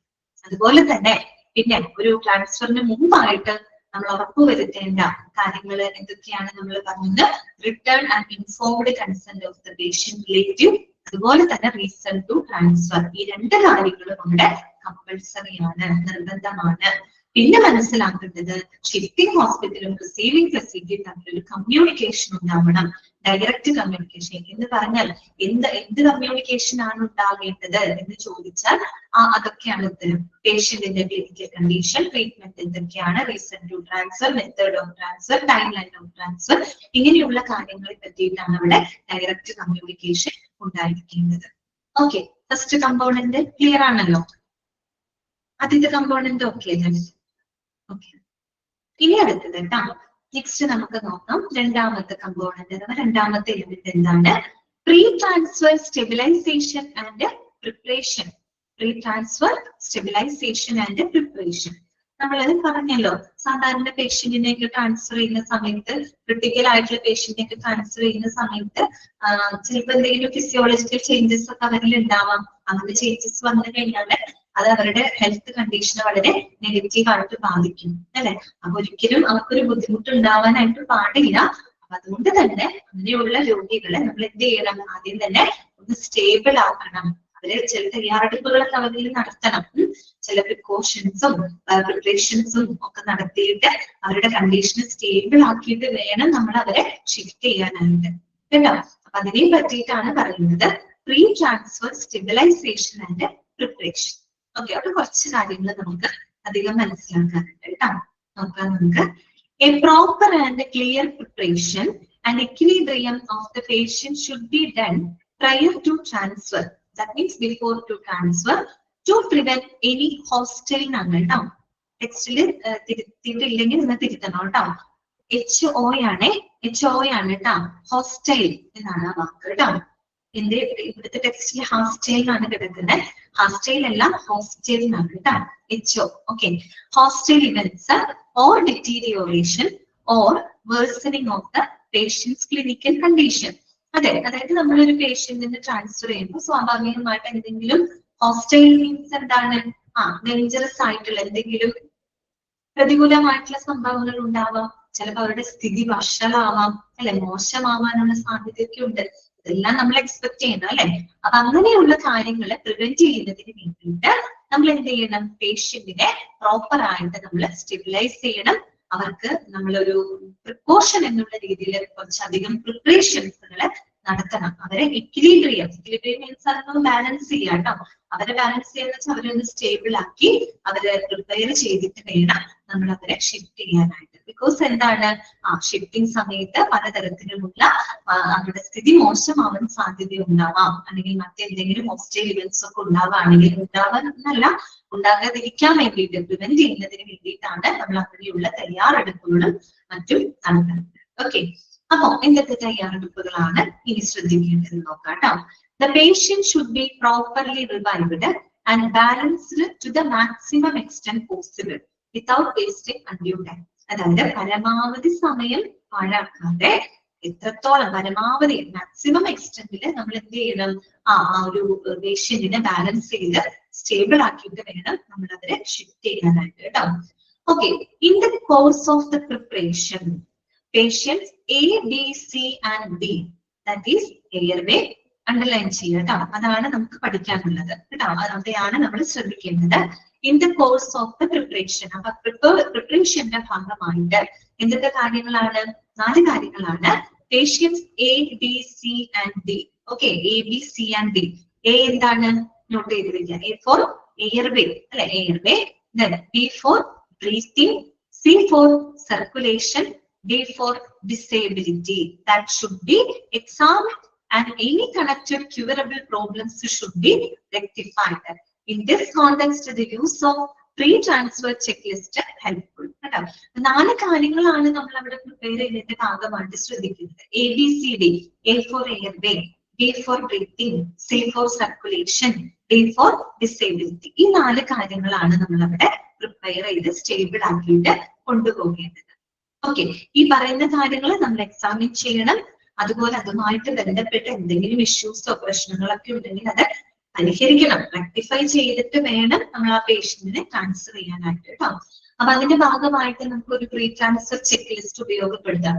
ചെക്ക് ലിസ്റ്റ് ഉപയോഗപ്പെടുത്താന്ന് വെച്ചാൽ നമ്മൾ എയർവേ അല്ലെങ്കിൽ ബ്രീത്തിങ്, പിന്നെന്താണ് സർക്കുലേഷൻ, ഡിസേബിലിറ്റി, അങ്ങനെ നമ്മൾ ഒരു ലിസ്റ്റ് തന്നെ തയ്യാറാക്കിയിട്ട് ആ ലിസ്റ്റ് അനുസരിച്ച് തന്നെ നമ്മൾ അത് കൃത്യമായിട്ട് ചെക്ക് ചെയ്ത് നമുക്കത് കൊണ്ടുപോകാനായിട്ട് സാധിക്കും. അപ്പൊ ഓരോന്ന് എന്തൊക്കെയാന്ന് നോക്കാം. ഈ പറയുന്ന 4 കാര്യങ്ങളിലും ശ്രദ്ധിക്കേണ്ട കാര്യങ്ങൾ എന്തൊക്കെയാണ് കേട്ടോ. ഫസ്റ്റ് നമ്മൾ എ അല്ലേ പറഞ്ഞത്, എ ഫോർ എന്താണ്? എയർവേ ആണ് അല്ലെ. എയർവേ എന്ന് പറയുമ്പോൾ എന്താണ് ഇവിടെ ഉദ്ദേശിക്കുന്നത്? The patients with the possibility of airway compromise in the course of transfer should be electively intubated with an endotracheal tube with a cuff which should be fixed properly after verifying its exact position. Underline ചെയ്യാം കേട്ടോ. അതായത് ചില രോഗികൾക്ക് ശ്വാസ സംബന്ധമായിട്ടുള്ള ബുദ്ധിമുട്ടുകൾ വരാൻ chance ഉള്ള പേഷ്യൻസ് ഉണ്ടാവും അല്ലെ. എയർവേ കോംപ്രമൈസ് ദാറ്റ് മീൻസ് ഈ പറയുന്ന എയർവേ ശ്വസന സംബന്ധമായിട്ടുള്ള തകരാറുകള്, ശ്വാസം സംബന്ധമായിട്ടുള്ള എന്തെങ്കിലും ഇഷ്യൂസ് ഒക്കെ വരാൻ സാധ്യതയുള്ള പേഷ്യന്റ് ആണെങ്കിൽ നമ്മൾ എന്ത് ചെയ്യണമെന്ന് അറിയാമോ? അവരെ ഇൻക്യുബേറ്റ് ചെയ്യണം. ഇൻക്യുബേറ്റ് ചെയ്യാന്ന് പറഞ്ഞാൽ എന്താ? ട്യൂബ് അറിയാലോ. ഇൻക്യുബേഷൻ മീൻസ് എന്താണ്? ഇൻസേർട്ടിങ് എ ട്യൂബ് അല്ലെ, inserted tube into the airway അല്ലെ. നമ്മുടെ ആ ഒരു നമ്മുടെ മീൻസ് പേഷ്യന്റിന്റെ ശ്വാസനാളത്തിലൂടെ ഒരു ട്യൂബ് നമ്മൾ ഇൻസേർട്ട് ചെയ്യാണ്. ഏത് ട്യൂബാണ്? Endotracheal tube. ETT നമ്മൾ ടെർമിനോളജിയിൽ പഠിച്ചിട്ടുണ്ട് കേട്ടോ. അത് ETT എൻഡോട്രക്കിയൽ ട്യൂബ്. ട്രക്കിയ എന്ന് പറയുന്നത് നമ്മുടെ ശ്വാസനാളമാണ് അല്ലെ. അപ്പൊ ആ ശ്വാസനാളത്തിലൂടെ ഒരു എൻഡോട്രക്കിയൽ ട്യൂബ് ഇൻസേർട്ട് ചെയ്യണം. എന്തിനു വേണ്ടിയിട്ടാണ്? To keep the airway open അല്ലെ. അതായത് ടു സെക്യൂർ ദ എയർവേ, പേഷ്യന്റിന്റെ ആ ഒരു എയർവേ സെക്യൂർ ചെയ്യാൻ വേണ്ടിയിട്ടാണ്. കാര്യം ഈ ട്രാൻസ്ഫർ ചെയ്യുന്ന സമയത്ത് എന്തെങ്കിലും ശ്വാസം മുട്ടോ ബുദ്ധിമുട്ടോ ഒക്കെ വന്നു കഴിഞ്ഞാൽ പ്രശ്നമാവും. അങ്ങനെ വരാതിരിക്കാൻ വേണ്ടിയിട്ട് എന്ത് ചെയ്യണം? ഈ ഒരു എൻഡോട്രക്കിയൽ ട്യൂബ് എന്ത് ചെയ്യണം? ഇൻറ്റുബേറ്റ് ചെയ്യണം. With cough. കഫ് എന്നൊക്കെ നമ്മൾ പറയുമ്പോഴേ നമ്മളിങ്ങനെ മീൻസ് നമുക്കിങ്ങനെ പുഷ് ചെയ്യാൻ പറ്റുന്ന ഒരു സംഭവം പോലെയാണ് കഫ് എന്ന് ഉദ്ദേശിക്കുന്നത്. അല്ലെങ്കിൽ നമ്മൾ ഈ എന്താ പറയുക, with cuff which should be fixed. അതായത് ട്യൂബിന്റെ കൂടെ കഫ് മീൻസ് നമുക്ക് എന്തെങ്കിലും എന്താ പ്രസ് ചെയ്യാനൊക്കെ പറ്റുന്ന രീതിയിലുള്ള ഒരു സംവിധാനമാണ് കഫ് എന്നൊക്കെ നമ്മൾ പറയുന്നത് കേട്ടോ. ഇവിടെ അതായത് ഫോക്കസ് കൊടുക്കണ്ട, എൻഡോട്രക്കിയൽ ട്യൂബ് ഉണ്ടാവണം. ആ ട്യൂബ് നമ്മൾ പ്രോപ്പർ ആയിട്ട് പ്ലേസ് ചെയ്യണം. With cuff which should be fixed properly. അതായത് ട്യൂബ് അങ്ങനെ നേരിട്ടാവിൽ ഇറക്കി വിടുന്ന ട്യൂബിന് എന്തെങ്കിലും കവറിങ്ങോ കപ്പ് പോലെ അതായിരിക്കും ഉദ്ദേശിക്കുന്ന കഫ് കേട്ടോ. അത് കവർ ചെയ്തുകൊണ്ട് അതായത് ഉള്ളിലേക്കാണല്ലോ കടത്തി വിടുന്നത്. അപ്പൊ അത് ഫിക്സഡ് പ്രോപ്പർലി, പ്രോപ്പർ ആയിട്ട് ഫിക്സ് ചെയ്യണം. അതായത് നമ്മളിത് ഉള്ളിലോട്ട് ഇങ്ങനെ കടത്തി വിടുമ്പോൾ കറക്റ്റായിട്ട് ശ്വാസനാളത്തിലോട്ട് ഇറങ്ങി പോകുന്നുണ്ടോ, സേഫ് ആയിട്ട് പോകുന്നുണ്ടോ എന്ന് ഉറപ്പ് വരുത്താനായിട്ട് പ്രോപ്പർ ആയിട്ട് ഫിക്സ് ചെയ്ത് വെക്കണം ഈ ട്യൂബ്. ഓക്കെ, അതാണ് പറയുന്നത് after verifying it's exact position. Exact position verify ചെയ്ത് കറക്റ്റ് ആയിട്ട് ഈ എൻഡോട്രക്കിയൽ ട്യൂബ് എന്ത് ചെയ്യണം? ഇൻസേർട്ട് ചെയ്യണം. ദാറ്റ് മീൻസ് ഇൻക്യുബേറ്റ് ചെയ്യണം. ഇതിന് വേണ്ടിയിട്ടാണ് ടു സെക്യൂർ ദ എയർവേ കേട്ടോ. ആ ഒരു പേഷ്യന്റിന്റെ എയർവേ സെക്യൂർ ആക്കി വെക്കുന്നതിനാണ്. ഓക്കെ, ഇനി അപ്പൊ അതാണ് ഒരു ശ്രദ്ധിക്കുക, അതാണ് എയർവേ ആയിട്ട് ബന്ധപ്പെട്ട് ശ്രദ്ധിക്കേണ്ട കാര്യം. പിന്നെ മറ്റൊന്ന് പറയുന്നത് എന്താണെന്ന് വെച്ചാൽ some patients need a properly placed nasogastric tube in order to prevent aspiration of gastric condenser during the transfer. എന്താണ് പറയുന്നത്? ചില പേഷ്യൻസില് നമ്മുടെ നാസോഗാസ്ട്രിക് ട്യൂബ് പ്ലേസ് ചെയ്യേണ്ടതായിട്ട് വരും. ആ പേര് കേൾക്കുമ്പോൾ നിങ്ങൾക്ക് മനസ്സിലാവും. നാസോ മീൻസ് നോസിന്റെ ഭാഗമാണ് അല്ലെ. നാസോഗാസ്ട്രിക് ട്യൂബ് എന്ന് പറയുമ്പോൾ എന്താണ്? അതായത് നമ്മുടെ ട്യൂബ് അതന്നെ മുക്കിലുള്ള ട്യൂബ് അതന്നെ പ്രശ്നം. അതായത് it is a tube that is inserted through the nose in the stomach കേട്ടോ. അതെ, നമ്മുടെ സ്റ്റൊമക്ക് വരെ പോകുന്നുണ്ട്. അത് നമ്മുടെ മൂക്കിലൂടെ ട്യൂബ് ഇട്ട് അത് നമ്മുടെ സ്റ്റൊമക്കിലോട്ടാണ് വിടുന്നത്. നമ്മുടെ ആമാശയമുണ്ടല്ലോ, അവിടേക്ക് വരെ നമ്മൾ എന്താണ് ഇറക്കി വിടുന്ന ഒരു ട്യൂബാണ് നാസോഗാസ്ട്രിക് ട്യൂബ് എന്ന് പറയുന്നത്. ഈ നാസോഗാസ്ട്രിക് ട്യൂബ് ചിലപ്പോൾ നല്ല ചില പേഷ്യൻസിൽ അത് നമുക്ക് പ്ലേസ് ചെയ്യേണ്ടതായിട്ട് വരും. എന്തുകൊണ്ടാണെന്നറിയോ? In order to prevent the aspiration of gastric contents during the transfer. Aspiration എന്ന് പറഞ്ഞാൽ ഇവിടെ അർത്ഥമാക്കുന്ന ആസ്പിറേഷൻ എന്താ? ആസ്പിറേഷൻ എന്ന് പറഞ്ഞാൽ പ്രചോദനം എന്നുള്ളൊരു അർത്ഥമുണ്ട് കേട്ടോ. ഇവിടുത്തെ മീനിങ് അതല്ല. ആസ്പിറേഷൻ എന്ന് പറഞ്ഞാൽ ഇവിടെ ഇൻഹേലേഷൻ ആണ് കേട്ടോ. അതായത് inhaling the gastric contents into the lungs. നമ്മള് ഭക്ഷണം കഴിക്കുന്നത് അല്ലെ, എല്ലാ സംഭവവും നമ്മുടെ ആമാശയത്തിലോട്ട് എത്തുന്നുണ്ട്. നമ്മുടെ ആമാശയത്തിനകത്തുള്ള ഗാസ്ട്രിക് കണ്ടൻസ്, ആമാശയ രസങ്ങളാവാം, നമ്മൾ കഴിക്കുന്ന ഭക്ഷണത്തിന്റെ അംശങ്ങളൊക്കെ അവിടെ ഉണ്ട് അല്ലെ. അപ്പൊ ഇങ്ങനെയുള്ള ഗാസ്ട്രിക് കണ്ടൻസുകള് ഒരിക്കലും നമ്മുടെ ശ്വാസകോശത്തിലോട്ട് ബാക്ക് ഫ്ലോ ചെയ്യാനായിട്ട് പാടില്ല. അതായത് നമ്മൾ ഈ ശ്വാസ സംബന്ധമായിട്ടൊക്കെ ബുദ്ധിമുട്ടുകളുള്ള ആളുകളെ സംബന്ധിച്ച് അവരിങ്ങനെ ആഞ്ഞ് ശ്വാസമൊക്കെ വലിക്കുമ്പോൾ ചിലപ്പോൾ എന്ത് സംഭവിക്കും, ഈ ഗ്യാസ്ട്രിക് കണ്ടന്റ് ഒക്കെ നേരെ ശ്വാസകോശത്തിലോട്ടൊക്കെ കയറി പോകാനുള്ള ഒരു ചാൻസ്, ഇൻഹേൽ ചെയ്യപ്പെടാനുള്ള ചാൻസ് ഉണ്ട്. ഓക്കെ, അപ്പൊ അത് അങ്ങനെയുള്ള ഒരു പ്രോബ്ലം ഒഴിവാക്കാൻ വേണ്ടിയിട്ടാണ് എന്ത് ചെയ്യുന്നത്, നാസോ ഗ്യാസ്ട്രിക് ട്യൂബ് ഇൻസേർട്ട് ചെയ്യുന്നത്. അപ്പൊ നാസോ ഗ്യാസ്ട്രിക് ട്യൂബ് ഇൻസേർട്ട് ചെയ്യുന്നതിലൂടെ നമുക്ക് എന്ത് പ്രിവെന്റ് ചെയ്യാൻ പറ്റും? To prevent the aspiration of gastric contents during the transfer. കാര്യം ട്രാൻസ്ഫർ ചെയ്യുന്ന സമയത്ത് ഈ പേഷ്യന്റിന്റെ ഈ ഒരു aspiration, that means inhaling of gastric contents കേട്ടോ, നമ്മുടെ ആമാശയത്തിലുള്ള കണ്ടൻസുകള് ശ്വാസകോശത്തിലോട്ട് എന്താണ് ഇൻഹെയിൽ ചെയ്ത് പോകുന്നത് അല്ലെങ്കിൽ ബാക്ക് ഫ്ലോ ചെയ്ത് പോകുന്ന ആ കണ്ടീഷൻ നമുക്ക് അവിടെ പ്രിവെന്റ് ചെയ്യാനായിട്ട് സാധിക്കും. പ്രത്യേകിച്ച് നമ്മൾ കിടത്തിയൊക്കെയാണ് ഈ പേഷ്യൻസിനെയൊക്കെ കൊണ്ടുപോകുന്ന, അല്ലാതെ തന്നെ ക്രിട്ടിക്കൽ ഇഷ്യൂസ് ഉള്ള ആളുകളാണ്. അപ്പൊ അതൊക്കെ വളരെയധികം ശ്രദ്ധിക്കണം. ഓക്കെ, പിന്നെന്താ പറയുന്നത്, മറ്റൊരു കാര്യം പറയുന്നത് എന്താന്ന് വെച്ചാൽ the cervical spine stabilisation may be needed in some trauma patients. Cervical spine, cervix എന്ന് പറയുമ്പോഴേ രണ്ടതിൽ നമ്മൾ പറയും കേട്ടോ. ഒന്ന് സെർവിക്കൽ സ്പൈൻ എന്ന് പറഞ്ഞാൽ നമ്മൾ ഈ കഴുത്തിന്റെ ഭാഗം, ഇവിടെ ഉദ്ദേശിക്കുന്നത് നമുക്ക് കഴുത്തിന്റെ ഭാഗമല്ലേ, നമുക്ക് ഈ സ്പൈൻ, അതായത് നമുക്ക് കഴുത്തിന്റെ ഈ സ്പൈൻ ഈ ഒരു റീജിയൻ ആണ് കേട്ടോ. സ്പൈനത്തിൽ കൂടെ പോകുന്നുണ്ട്. അപ്പൊ നമ്മുടെ കഴുത്തിന്റെ നെക്ക് ഏരിയയിലുള്ള ഏരിയ ആണ് കേട്ടോ, spinal region around the neck കേട്ടോ, നമ്മുടെ കഴുത്തിന്റെ ഭാഗത്തുള്ള സ്പൈനൽ ഏരിയ ആണ് കേട്ടോ. അതുകൂടാണ്ട് ഒരു സെർവിക്സ് ഉണ്ട്, അത് നമ്മുടെ യൂട്രസിനടുത്ത് നമ്മൾ പറയില്ലേ സെർവിക്സ്, വജീനിയൽ കണക്ഷൻ ഉണ്ടല്ലോ യൂട്രസുമായിട്ടുള്ള, അതിനെ നമ്മൾ സെർവിക്സ് എന്നാണ് പറയാ. ഇവിടെ ഉദ്ദേശിക്കുന്ന cervical spine, that means is the region around the neck കേട്ടോ, നമ്മുടെ കഴുത്തിന്റെ ആ പുറകുവശ സ്പൈനൽ ഏരിയ ആണ് ഉദ്ദേശിക്കുന്നത്. അപ്പൊ ആ cervical spine stabilisation may be needed in some trauma patients. Trauma means ഭയങ്കര ഇൻജേർഡ് ആയിട്ടുള്ള പേഷ്യൻസ് ഉണ്ടാവില്ല, ഇപ്പൊ എന്തെങ്കിലും ആക്സിഡന്റ് ഒക്കെ സംഭവിച്ച് ഭയങ്കരമായ പരിക്ക്, ഗുരുതരമായ മുറിവുകളൊക്കെ സംഭവിച്ചിട്ടുള്ള പേഷ്യൻസ് ഉണ്ടാവില്ലേ. അപ്പൊ അങ്ങനെയുള്ള പേഷ്യൻസിനൊക്കെ സെർവിക്കൽ സ്പൈൻ സ്റ്റെബിലൈസേഷൻ നടത്തിയിട്ട് വേണം അവരെ ട്രാൻസ്ഫർ ചെയ്യുന്നുണ്ട് അല്ലെ. അല്ലെങ്കിൽ എന്ത് സംബന്ധിച്ച പരമാവധി ടു പ്രിവെന്റ് ആ ഒരു ടു പ്രിവെന്റ് ഇഞ്ചുറീസ് പ്രിവെന്റ് ചെയ്യാൻ വേണ്ടിയിട്ടാണ്. ഓൾറെഡി പ്രശ്നമായിട്ട് കിടക്കാണ്. അപ്പൊ അവരധികം മൂവ്മെന്റ്, അവരുടെ ബോഡി അധികം അനക്കാതെ ആ ഒരു സ്പൈൻ സ്റ്റെബിലൈസ് ചെയ്തിട്ട്, അതാണ് ഉദ്ദേശിക്കുന്നത്. കഴുത്തിന് വീണ്ടും നമ്മളിങ്ങനെ എടുക്കുന്ന സമയത്ത് കൂടുതൽ ഇഞ്ചുറിയോ ബുദ്ധിമുട്ടുകളോ ഒന്നും നമുക്ക് വരാൻ പാടില്ല. അതുകൊണ്ട് എന്താണ് സെർവിക്കൽ സ്പൈൻ സ്റ്റെബിലൈസേഷൻ, ബാക്ക് ഭാഗമൊക്കെ സ്റ്റെബിലൈസ് ചെയ്യാൻ അധികം അനക്കാതെ വേണം അങ്ങനെയുള്ള പേഷ്യൻസിനെയൊക്കെ ട്രാൻസ്ഫർ ചെയ്യാനായിട്ട് കേട്ടോ. മനസ്സിലായല്ലോ പറഞ്ഞ കാര്യങ്ങള്? ഓക്കെ ആണോ? ക്ലിയർ ആണോ നിങ്ങൾക്ക്? ഇത്രയുള്ളൂ. ആരാണ് മനസ്സിലായില്ല എന്ന് പറഞ്ഞത്? ആരാണ് മനസ്സിലാവാതിരിക്കണേ? ഹരിതയ്ക്ക് മനസ്സിലായില്ല. എന്ത് പറ്റി ഹരിതേ? ഹരിത ക്ലാസ് ശ്രദ്ധിച്ച് കേൾക്കണം കേട്ടോ. മറ്റുള്ളവർക്ക് എല്ലാവർക്കും മനസ്സിലായില്ലേ? ഓക്കെ, അപ്പൊ ശ്രദ്ധിക്കേണ്ട കാര്യം ഇത്രയേ ഉള്ളൂ. എയർവേ എന്ന് പറയുന്നത് നമ്മുടെ ശ്വാസനാളമാണ്. അപ്പൊ എന്ത് വേണം? നമ്മള് എൻഡോട്രക്കിയൽ ട്യൂബ്, ഓക്കെ, ട്രക്കിയയിലോട്ട് ഇറക്കി വിടുന്ന ട്യൂബാണ്. ആ ട്യൂബ് നമ്മൾ ഇൻസേർട്ട് ചെയ്തുകൊണ്ടായിരിക്കണം നമ്മൾ പേഷ്യന്റിനെ ട്രാൻസ്ഫർ ചെയ്യാനായിട്ട് കേട്ടോ. എന്തിനു വേണ്ടിയിട്ടാണ്? അവരുടെ ശ്വാസനാളം ഓപ്പൺ ആക്കി വെക്കാൻ വേണ്ടിയിട്ടാണ്, ശ്വാസം മുട്ടലൊന്നും വരാതിരിക്കാൻ വേണ്ടിയിട്ടാണ് കേട്ടോ.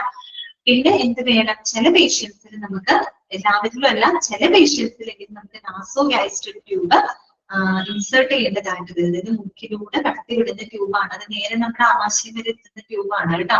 എന്തിനു വേണ്ടിയിട്ടാണ്? To prevent the aspiration of gastric contents കേട്ടോ. അതായത് ഈ ഗ്യാസ്ട്രിക് കണ്ടന്റുകള് ശ്വാസകോശത്തിലേക്ക് കയറി പോകാതിരിക്കാൻ, അതിനെ പ്രിവെന്റ് ചെയ്യുന്നതിന് വേണ്ടിയിട്ട് നാസോ ഗ്യാസ്ട്രിക് ട്യൂബും കൂടെ പ്ലേസ് ചെയ്തുകൊണ്ടായിരിക്കണം അവരെ ട്രാൻസ്ഫർ ചെയ്യാൻ. പിന്നെ ട്രോമ പേഷ്യൻസ് എന്ന് വെച്ചാൽ ഗുരുതരമായിട്ടുള്ള പരിക്കുകള്, മുറിവുകൾ സംഭവിച്ചിട്ടുള്ള പേഷ്യൻസ് ആണെങ്കിൽ നമ്മൾ സെർവിക്കൽ സ്പൈൻ സ്റ്റെബിലൈസേഷൻ കൂടെ നടത്തിയത് വെച്ചാൽ നമ്മുടെ കഴുത്തിന്റെ ഭാഗമൊക്കെ സ്റ്റേബിൾ ആക്കി അധികം അനക്കം തട്ടാതെ ടു പ്രിവെന്റ് ഫർദർ ഇഞ്ചുറി അല്ലെ, ഫർദർ ഇഞ്ചുറി പ്രിവെന്റ് ചെയ്യാൻ വേണ്ടിയിട്ട് സെർവിക്കൽ സ്പൈൻ സ്റ്റെബിലൈസേഷൻ ഒക്കെ നടത്തിയിട്ട് വേണം ഇത്തരം പേഷ്യൻസിനെ ട്രാൻസ്ഫർ ചെയ്യാനായിട്ട്. ഇത്രയും കാര്യങ്ങൾ മാത്രം നിങ്ങൾ എയർവേയില് ഓർത്തിരിക്കുക കേട്ടോ. Okay, clear? ഓക്കെ ആണല്ലോ. അടുത്തതാണ് ബി അല്ലെ. എ ഫോർ എയർവേയിൽ ശ്രദ്ധിക്കേണ്ട കാര്യം നമുക്ക് മനസ്സിലായി. രണ്ടാമത് ബി പറഞ്ഞു അല്ലെ. ബി എന്താണ്? ബ്രീത്തിങ് ആണ് അല്ലെ. ഓക്കെ, ബ്രീത്തിങ് ആയിട്ട് ബന്ധപ്പെട്ട് എന്തൊക്കെ കാര്യങ്ങളാണ് ശ്രദ്ധിക്കേണ്ടത്? ട്രാൻസ്ഫർ ഇതെന്നൊക്കെ പറഞ്ഞാൽ ട്രാൻസ്ഫർ ചെയ്യുന്നതിന് മുൻപ് നമ്മൾ നടത്തുന്ന തയ്യാറെടുപ്പാണ് കേട്ടോ. And pre transfer stabilisation preparation ആണ് പറഞ്ഞുകൊണ്ടിരിക്കുന്നത്. അപ്പൊ അടുത്തത് ബ്രീത്തിങ്. ബ്രീത്തിങ്ങിന്റെ ഭാഗമായിട്ട് എന്തൊക്കെ പ്രിപ്പറേഷൻസ് ആണ് നടത്തേണ്ടത് നോക്കിയേ. The ventilation should be sufficiently regulated with the optimization of the arterial blood gas values. Arterial blood gas values. ABG എന്ന് പറഞ്ഞ് നമ്മള് ടെർമിനോളജിയിലും അല്ലാതെയൊക്കെ നിങ്ങൾ പഠിച്ചിട്ടുണ്ട് അല്ലെ. ABG, arterial blood gas. Arterial blood gas എന്ന് പറഞ്ഞാൽ എന്താണ്? അതായത് നമ്മുടെ ബ്ലഡിനകത്തുള്ള ഓക്സിജന്റെയും കാർബൺ ഡൈ ഓക്സൈഡിന്റെയും അളവുകള് ബാലൻസ് ചെയ്ത് നിർത്താന്നാണ് അവിടെ ഉദ്ദേശിക്കുന്നത്. അതിന്റെ വാല്യൂസ് ഒക്കെയാണ് കേട്ടോ. ABG എന്ന് പറഞ്ഞാൽ എന്താണ്? Arterial blood gas values. അതായത് നമ്മുടെ ശരീരത്തിലുള്ള ശരീരം മീൻസ് നമ്മുടെ ബ്ലഡിനകത്തുള്ള ഓക്സിജൻ, കാർബൺ ഡൈ ഓക്സൈഡ്, അപ്പൊ അതിന്റെ ഒരു ലെവലുകൾ, അതിന്റെ വാല്യൂസും ആ ലെവലുകളാണ് അവിടെ ഉദ്ദേശിക്കുന്നത്. അപ്പോ ബ്രീത്തിങ് ആയിട്ട് ശ്രദ്ധിക്കേണ്ട കാര്യം എന്താന്ന് വെച്ചാല് ആ ഒരു പേഷ്യന്റിന്റെ arterial blood gas values correct ആയിട്ട് അവിടെ റെഗുലേറ്റ് ചെയ്തിരിക്കണം. എന്ന് പറഞ്ഞാല് അവരുടെ ശരീരത്തിലെ ഓക്സിജന്റെയും കാർബൺ ഡൈ ഓക്സൈഡിന്റെ അളവുകളൊക്കെ പ്രോപ്പർ ആയിട്ട് മെയിൻറ്റെയിൻ ചെയ്യണം. ആർട്ടീരിയൽ ABG വാല്യൂസ് ഒക്കെ പ്രോപ്പർ ആയിട്ട് റെഗുലേറ്റ് ചെയ്തിരിക്കണം. അതുപോലെ തന്നെ വെന്റിലേഷൻ ശുദ്ധി ആ രീതിയിലായിരിക്കണം അവിടെ നമ്മൾ പ്രിപ്പയർ ചെയ്യുന്നത്. എന്ന് വെച്ച് കഴിഞ്ഞാല് ഇനി എന്തെങ്കിലും കാരണം വെച്ചാൽ ഓക്സിജന്റെ അളവൊക്കെ കുറവാണെങ്കിൽ അതിന് വേണ്ടിയിട്ടുള്ള ട്രീറ്റ്മെന്റും പ്രൊസീജിയറും ഒക്കെ ചെയ്തതിന് ശേഷം ഏകദേശം ഒന്ന് സ്റ്റേബിൾ ആക്കണം. ABG വാല്യൂസ് ഒക്കെ സ്റ്റേബിൾ ആയിരിക്കണം. അപ്പൊ അതൊക്കെ റെഗുലേറ്റ് ചെയ്യുന്നതിന് വേണ്ടിയിട്ടുള്ള തയ്യാറെടുപ്പുകൾ അവിടെ നടത്തിയിരിക്കണം കേട്ടോ. പിന്നെന്താണ് അടുത്തത് നോക്കിയേ. In the suspected pneumothorax chest drain should be installed before transfer. ഒന്ന് അണ്ടർലൈൻ ചെയ്ത് വെച്ചേ. In the suspected pneumothorax chest drain should be installed before transfer, especially before the air transport കേട്ടോ. ഓക്കെ, അപ്പൊ അവിടെ നമുക്ക് മനസ്സിലാക്കേണ്ട ഒരു കാര്യമുണ്ട്. ന്യൂമോതൊറാക്സ് ചിലപ്പോഴൊക്കെ നിങ്ങൾ കേട്ടിട്ടുണ്ടാവും വിചാരിക്കുന്നു. പഠിച്ചോ നിങ്ങൾ കേട്ടിട്ടുണ്ടോ ന്യൂമോതൊറാക്സ്?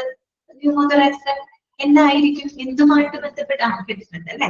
ഓക്കെ, എന്താണ് ന്യൂമോതൊറാക്സ് എന്ന് പറയുന്നത്? എന്തുമായി ബന്ധപ്പെട്ടതാണ്? ന്യൂമോണിയ എന്നൊക്കെ പറയുമ്പോൾ തന്നെ നമുക്ക് ഊഹിക്കാലോ ഏതുമായിട്ട് ബന്ധപ്പെട്ടതാ? അതന്നെ, ലങ്സുമായിട്ട് ബന്ധപ്പെട്ട. ലിവർ അല്ല കേട്ടോ, ലങ്സ് ആണ് കേട്ടോ. ലിവർ അല്ല, ലങ്സ്. ലിവർ കരളാണ് കേട്ടോ. ലങ്സ് നമ്മുടെ ശ്വാസകോശവുമായിട്ട് ബന്ധപ്പെട്ടതാണ് കേട്ടോ. അത് തന്നെ ലങ് ഇഷ്യൂസ്. അതായത് ശരിക്കും ന്യൂമോതൊറാക്സ് എന്ന് പറഞ്ഞ ന്യൂമോ എന്ന വാക്കിന്റെ അർത്ഥം അറിയോ? ന്യൂമോ എന്ന് പറഞ്ഞു കഴിഞ്ഞാല് എയർ എന്നാണ് അർത്ഥം. ന്യൂമോ മീൻസ് എയർ എന്നുള്ള അർത്ഥമാണ് ഇവിടെ. തൊറാക്സ് മീൻസ് ചെസ്റ്റ് ക്യാവിറ്റി ആണ്. അത് നമുക്കറിയാലോ, നമ്മള് കാർഡിയോ തൊറാസിക് സർജറി എന്നൊക്കെ പഠിച്ചതാണ്. അപ്പൊ തൊറാക്സ് മീൻസ് നമ്മുടെ ചെസ്റ്റ് ക്യാവിറ്റി ആണ് അല്ലെ, നമ്മുടെ ആ ഒരു നെഞ്ചിന്റെ ഭാഗങ്ങളാണ്. അപ്പൊ ന്യൂമോതൊറാക്സ് മീൻസ് എന്താണ്? എയർ ഇൻ ദ ലങ്സ് എന്നർത്ഥം. അതാണ് എയർ ഇൻ ദ ലങ്സ്. നമ്മുടെ ശ്വാസകോശത്തില് എയർ കയറുന്ന അവസ്ഥയാണ്. അതായത് ഇവിടെ ഉദ്ദേശിക്കുന്ന കാര്യത്തിലുള്ളൂ നമ്മുടെ ശ്വാസകോശം, ലങ്സിനെ കവർ ചെയ്യുന്ന, ഈ ലങ്സിനെ കവർ ചെയ്തുകൊണ്ട് ഒരു മെംബ്രെയിൻ ഉണ്ട്, ഒരു ലൈനിങ് ഉണ്ട്. അതിന് നമ്മള് പ്ലൂറ എന്നാണ് പറയാം. എന്താണ് പറയാ? പ്ലൂറ. ഓക്കെ, പ്ലൂറ എന്നൊക്കെ നമുക്ക് പറയാം കേട്ടോ. ഓക്കെ, അതായത് നമ്മുടെ ശ്വാസകോശം ലങ്സിനെ കവർ ചെയ്യുന്ന ഒരു ആവരണം, ഒരു മെംബ്രെയിൻ ആണ് പ്ലൂറ എന്ന് നമ്മൾ പറയുന്നത്. ഓക്കെ, അപ്പൊ അതിന്റെ ഫംഗ്ഷൻ എന്തായിരിക്കും? ആ ലങ്സിനെ പ്രൊട്ടക്ട് ചെയ്യുന്ന ആവരണമാണത്, മെംബ്രെയിൻ ആണ് പ്ലൂറ എന്ന് പറയുന്നത്. അപ്പൊ എന്ത് സംഭവിക്കാന്ന് വെച്ച് കഴിഞ്ഞാല് ഈ ഒരു പ്ലൂറൽ ക്യാവിറ്റിക്കകത്ത്, അതായത് ആ ഒരു പ്ലൂറൽ സ്പേസ് ഉണ്ടല്ലോ, ആ പ്ലൂറൽ സ്പേസിനകത്തേക്ക് എയർ നിറയാണ്. എയർ നിറയുന്ന എന്ത് സംഭവിക്കും? അതിനകത്ത് ഇങ്ങനെ എയർ നിറഞ്ഞു കഴിഞ്ഞാല് അത് ഈ ലെൻസിന് ഇങ്ങനെ കംപ്രസ് ചെയ്യും. കാരണം ഈ ലെൻസ് ഇങ്ങനെ ഇരിക്കുകയാണെങ്കിൽ ലെൻസിന് കവർ ചെയ്തുകൊണ്ടുള്ള ഒരു മെംബ്രെയിൻ ആണ് ഈ പ്ലൂറൽ ക്യാവിറ്റി എന്ന് പറയുന്നത്.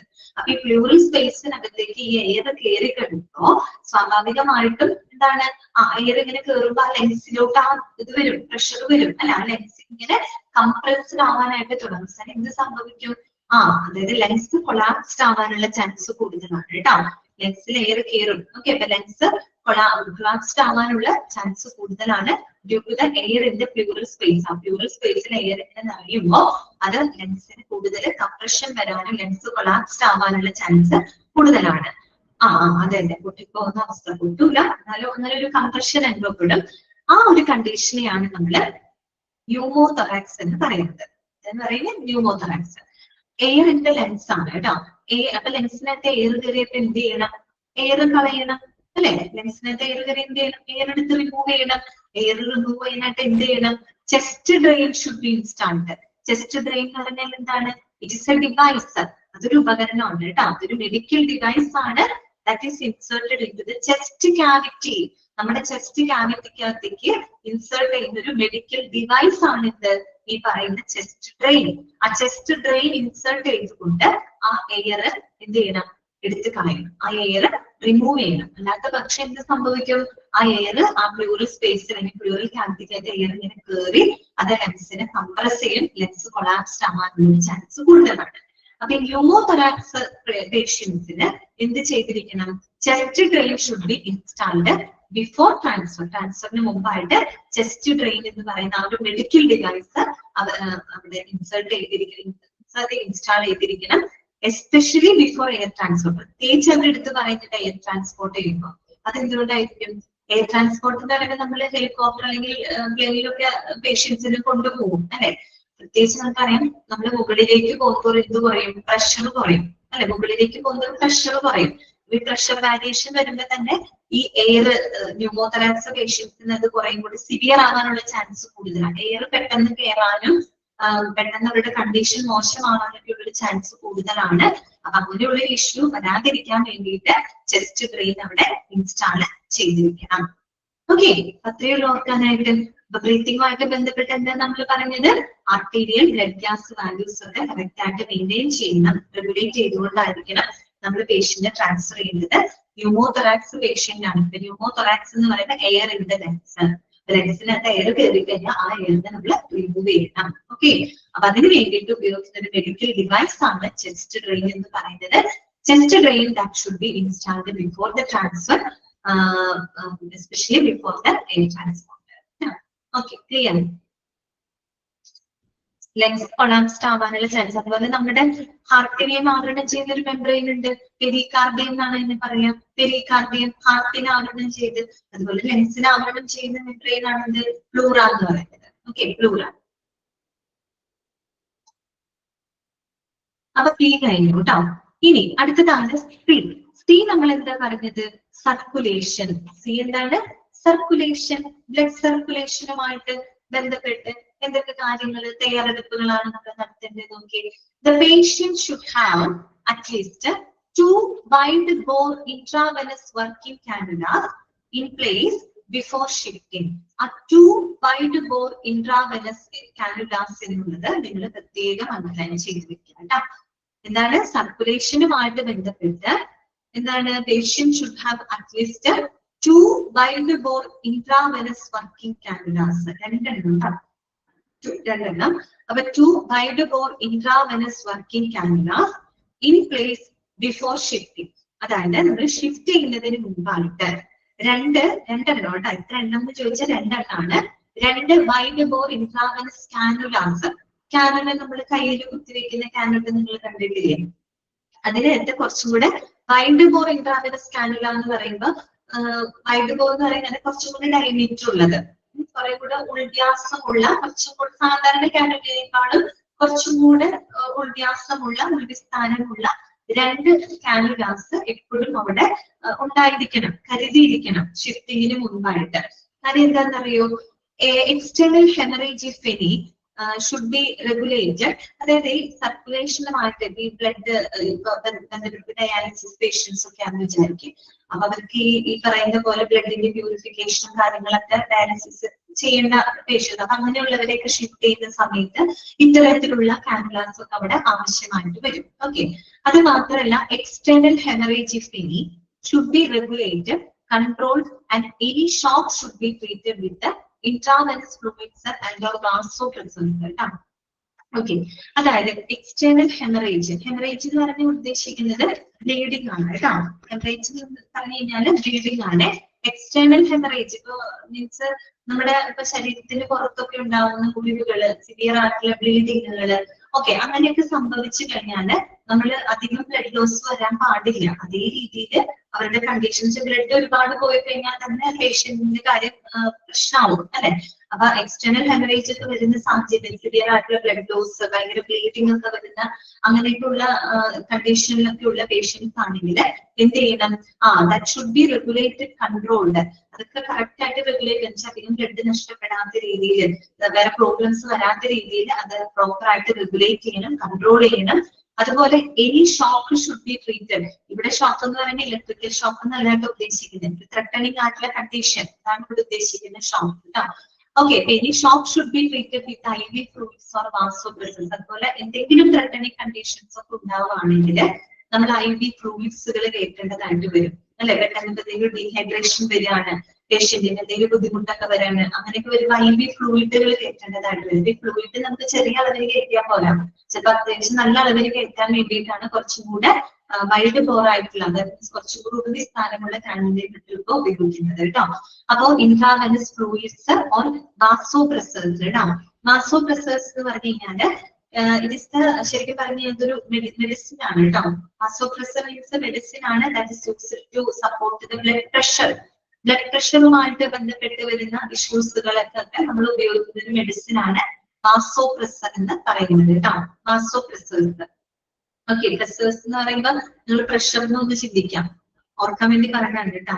പ്രസേഴ്സ് എന്ന് പറയുമ്പോൾ പ്രസ് ചെയ്യുക, പ്രഷർ വരാന്ന് പറയുമ്പോൾ ബ്ലഡ് പ്രഷറിനെ കൺട്രോൾ ചെയ്യാൻ, ബ്ലഡ് പ്രഷറിനെ റെഗുലേറ്റ് ചെയ്യാനായിട്ട് നമ്മൾ കഴിക്കുന്ന ഒരു മെഡിസിൻ ആണ് വാസോപ്രസേഴ്സ്. അപ്പൊ ഇങ്ങനെയുള്ള IV ഫ്ലൂയിഡ്സുകൾ അല്ലെങ്കിൽ വാസോപ്രസേഴ്സ് ഒക്കെ ഉപയോഗിച്ചപ്പോൾ അതിനും സിറ്റുവേഷനെ ട്രീറ്റ് ചെയ്യേണ്ടതായിട്ട് വരും.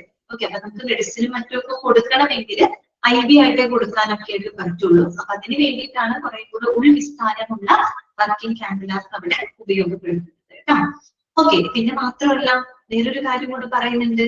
Availability of the cross matched blood may be needed in the course of the transport. കാര്യം ഹെമറേജ് ഒക്കെ വന്നിട്ടുള്ള കേസ് ആണെങ്കിൽ, സിവിയർ ബ്ലഡ് ലോസ് ഒക്കെ വന്നിട്ടുള്ള പേഷ്യന്റ് ആണെങ്കിൽ ബ്ലഡ് നമുക്ക് കയറ്റേണ്ടതായിട്ട് വരും അല്ലെ. അങ്ങനെ വരുമ്പോൾ അവർക്ക് മാച്ച് ആയിട്ടുള്ള, ക്രോസ് മാച്ച് ചെയ്തിട്ടുള്ള ബ്ലഡിന്റെ അവൈലബിലിറ്റി കൂടെ അത്തരം ട്രാൻസ്പോർട്ടിൽ നമ്മൾ ഉറപ്പുവരുത്തിയിരിക്കണം. അങ്ങനെയുള്ള പേഷ്യന്റില് ബ്ലഡ് ലോസ് ഒക്കെ വന്നിട്ടുള്ള പേഷ്യന്റ് ആണെങ്കിൽ ബ്ലഡ് അവർക്ക് എന്ത് ചെയ്യേണ്ടി വരും? നമുക്ക് കൊടുക്കേണ്ടതായിട്ട് വരും. ചിലപ്പോൾ ബ്ലഡ് കൊടുത്തോണ്ടായിരിക്കും കൊണ്ടുപോകേണ്ടി വരാം. അപ്പൊ അവർക്ക് മാച്ച് ആയിട്ടുള്ള ബ്ലഡിന്റെ അവൈലബിലിറ്റി കൂടെ ആ ഒരു ട്രാൻസ്പോർട്ട് സമയത്ത് ഉറപ്പുവരുത്തണം. ഇത്രയാണ് സർക്കുലേഷൻ സംബന്ധമായിട്ട് നിങ്ങൾ ഓർത്തിരിക്കേണ്ടത് കേട്ടോ. സർക്കുലേഷൻ സംബന്ധമായിട്ട് പറഞ്ഞത് രണ്ട് വൈഡ് ബോർ കാനുലാസ് അവിടെ ഉണ്ടായിരിക്കണം എന്നുള്ളത് ഓർത്തിരിക്കുക കേട്ടോ. Okay, clear? ഓക്കെ അല്ലേ?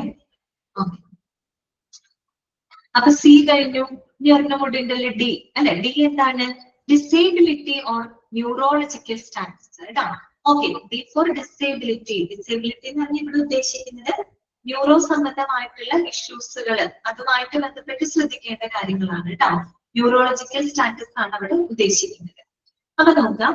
Patients with head injury should have their Glasgow Coma Scale (GCS) adequately monitored and recorded in document before and in the course of transfer and before the administration of any sedative or paralytic agent. Underline ചെയ്തു വെക്കാം. ഏറ്റവും important ആയിട്ടുള്ളത് GCS. GCS എന്താണ്?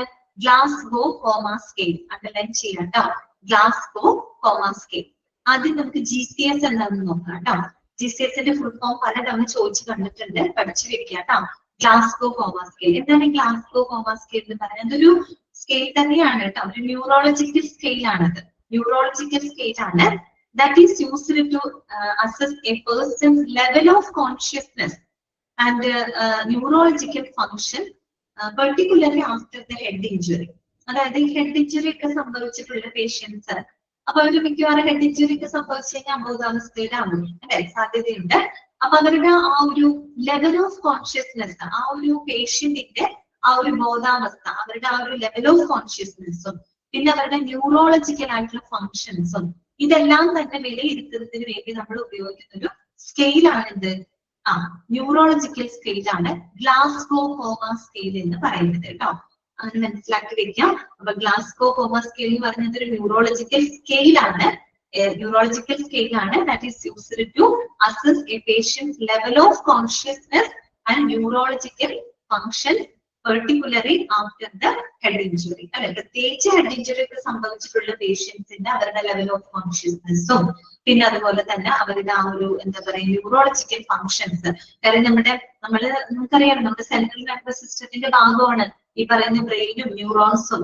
ന്യൂറോൺസിനൊക്കെ എന്തെങ്കിലുമൊക്കെ ഒരു head injury ഒക്കെ സംഭവിച്ചു കഴിഞ്ഞാല് ഉടനടി നമ്മുടെ റിലേ പോകും അല്ലെ, ബോധാവസ്ഥയിലാവും, ന്യൂറോളജിക്കൽ ആയിട്ടുള്ള ഒരുപാട് ഇഷ്യൂസ് വരും, കോർഡിനേഷനും കാര്യങ്ങളൊന്നും ഉണ്ടാവില്ല.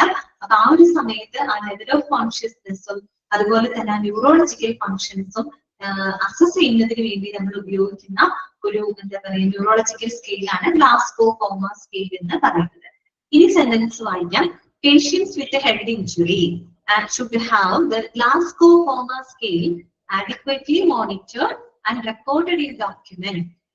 അതായത് ഹെഡ് ഇഞ്ചുറി ഒക്കെ വന്നിട്ടുള്ള പേഷ്യൻസ് ആണെങ്കിൽ ഈ ഗ്ലാസ്ഗോ കോമ സ്കെയിൽ ഉപയോഗിച്ചുകൊണ്ട് അവരെന്ത് ചെയ്യണം, മോണിറ്റർ ചെയ്യണം.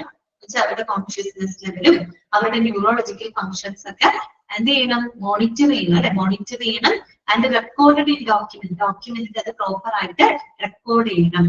Before and in the course of transfer, അത് ട്രാൻസ്ഫറിന് മുമ്പും ചെയ്യണം, ട്രാൻസ്ഫർ ചെയ്യുന്ന സമയത്തും ചെയ്യണം. Before and during the course of transfer എന്നാണ് പറയുന്നത്. അതായത് ട്രാൻസ്ഫർ ചെയ്യുന്നതിന് മുമ്പും ട്രാൻസ്ഫർ ചെയ്യുന്ന സമയത്തൊക്കെ അത് പ്രോപ്പർ ആയിട്ട് നമ്മളത് എന്ത് ചെയ്യണം, മോണിറ്റർ ചെയ്തിരിക്കണം, റെക്കോർഡ് ചെയ്തിരിക്കണം. അപ്പൊ മാത്രമല്ല കേട്ടോ, ഹെഡ് ഇഞ്ചുറി കേസിൽ മാത്രമല്ല, before the administration of any sedative or paralytic agent. അതുപോലെ നമ്മളെ എന്തെങ്കിലും സെഡേഷന് വേണ്ടിയിട്ട്, അതായത് ഇപ്പോ പേഷ്യന്റിനെ നമുക്ക് ബോധം കെടുത്തി കൊണ്ടുപോകേണ്ട കാര്യങ്ങൾ അല്ലെങ്കിൽ എന്തെങ്കിലും സെഡേറ്റീവ്സ് ഒക്കെ കൊടുക്കണമെങ്കിൽ എന്തെങ്കിലും പാരലൈറ്റിക് ഏജന്റ്, ഇപ്പൊ അവരെ തളർത്തുന്ന തരത്തിലേക്ക് അവരെ മരവിപ്പിക്കുന്ന തരത്തിലുള്ള എന്തെങ്കിലും മെഡിക്കേഷൻസ് സെഡേറ്റീവ്സ് ഒക്കെ കൊടുക്കുന്നതിന് അഡ്മിനിസ്റ്റർ ചെയ്യുന്നതിന് മുൻപായിട്ട് നമ്മൾ ഈ ഗ്ലാസ്ഗോ കോമ സ്കെയിൽ ഉപയോഗിച്ച് അവരുടെ ലെവൽ ഓഫ് കോൺഷ്യസ്നെസ് എത്രയാണ്, അവരുടെ ന്യൂറോളജിക്കൽ ഫങ്ഷൻസ് എന്തൊക്കെയാണ് പ്രോപ്പർ ആയിട്ട് മോണിറ്റർ ചെയ്യണം. വെറുതെ മോണിറ്റർ ചെയ്താൽ മാത്രം പോരാ, അത് ഡോക്യുമെന്റിൽ റെക്കോർഡ് ചെയ്ത് വെക്കണം കേട്ടോ, തെളിവായിട്ട് അത് റെക്കോർഡ് ചെയ്ത് വെച്ചിരിക്കണം. പിന്നെ പറയുന്നത് എന്താന്ന് വെച്ചാല് the patient should be protected from the cold by providing suitable blankets apart from the above pre transfer checklist. അപ്പൊ ഇതിനൊക്കെ പുറമെ നമ്മൾ പേഷ്യന്റിന് ബ്ലാങ്കറ്റുകൾ വരുന്നത് നല്ലതായിരിക്കും. ഓക്കെ, കാരണം അവരെ തണുപ്പിൽ നിന്ന് പ്രൊട്ടക്ട് ചെയ്യുന്നതിന് വേണ്ടിയിട്ട്. Okay, on the day transfer itself all the basic investigations should be performed to reflect the present condition of the patient. അപ്പൊ നമ്മൾ ഈ പറയുന്ന എല്ലാ കാര്യങ്ങളും, ഈ കാര്യങ്ങളെല്ലാം തന്നെ ബേസിക് ആയിട്ടുള്ള എല്ലാ ഇൻവെസ്റ്റിഗേഷൻസും ആ ട്രാൻസ്ഫറിന്റെ സമയത്ത് തന്നെ പൂർത്തിയാക്കിയിരിക്കണം എന്നാണ് അവിടെ പറയുന്നത് കേട്ടോ. മനസ്സിലായോ? അപ്പൊ രണ്ടാമത്തെ കമ്പോണന്റ് ആണ് നമ്മൾ പറഞ്ഞത്.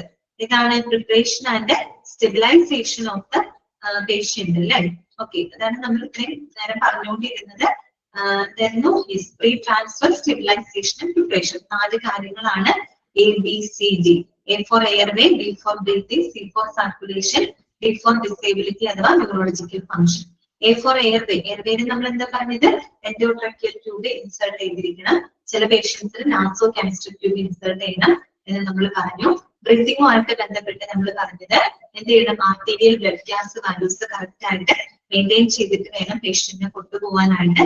ന്യൂമോതെറാക്സിക് പേഷ്യൻസ് ആണെങ്കിൽ ചെസ്റ്റ് ബ്രെയിൻ ഇൻസേർട്ട് ചെയ്തിട്ട് വേണം ട്രാൻസ്ഫർ ചെയ്യാൻ.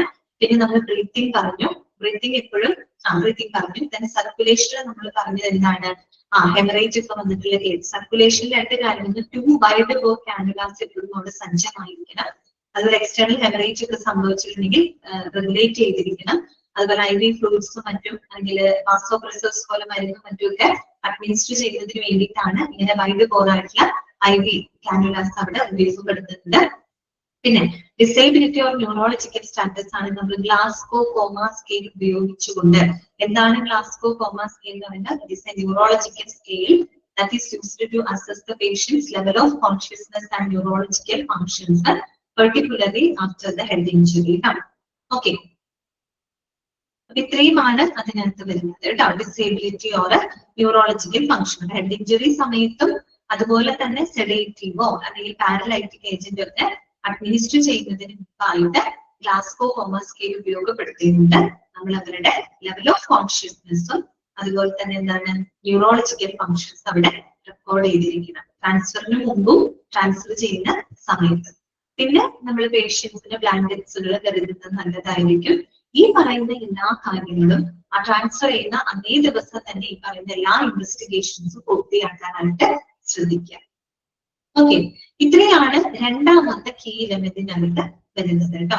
ABCD ഇതൊക്കെ ഓർത്ത് വെക്കാം. GCSന്റെ ഫുൾ ഫോമും ഓർത്ത് വെക്കാം. അപ്പൊ 2 കമ്പോണന്റും ഇവിടെ കഴിഞ്ഞു. മൂന്നാമത്തെ കമ്പോണന്റ് എന്താണെന്ന് നോക്കിയേ, മോഡ് ഓഫ് ട്രാൻസ്ഫർ. അതാണ് മോഡ് ഓഫ് ട്രാൻസ്ഫർ അഥവാ മെത്തേഡ് ഓഫ് ട്രാൻസ്ഫർ. ഓക്കെ, ഏതൊക്കെ മെത്തേഡ് ഉണ്ട്? 2 മെത്തേഡാണ് പ്രധാനമായിട്ട് പറയുന്നത്. ഒന്ന് ഗ്രൗണ്ട് ട്രാൻസ്പോർട്ട്, മറ്റൊന്ന് എയർ ട്രാൻസ്പോർട്ട്. ഓക്കെ, നോക്കാം. The 2 most commonly employed methods of transfer of patients are ground transport by including ambulances and mobile intensive care unit അഥവാ MICUs, and air transport including helicopter or aeroplane ambulance. 2 type of 2 mode of transfer ആണുള്ളത്. ഒന്ന് ground transport, second one air transport. Ground transport എന്ന് പറയുന്നത് എന്താണ്? Ambulance അല്ലെ, medical mobile intensive care unit, ഇതൊക്കെയാണ് അതിനകത്ത് പെടുന്നത്. എയർ ട്രാൻസ്പോർട്ട് എന്ന് പറയുമ്പോൾ നമുക്കറിയാലോ, ഹെലികോപ്റ്റർ, എയറോപ്ലെയിൻ അതുവഴിയായിട്ട് നമുക്ക് പേഷ്യന്റിനെ ഷിഫ്റ്റ് ചെയ്യാവുന്നതാണ്. ഓക്കെ, അത് നമുക്ക് നെക്സ്റ്റ് ക്ലാസ്സിൽ പറയാം കേട്ടോ. അടുത്ത ക്ലാസ്സിൽ നമുക്കത് പറയാം.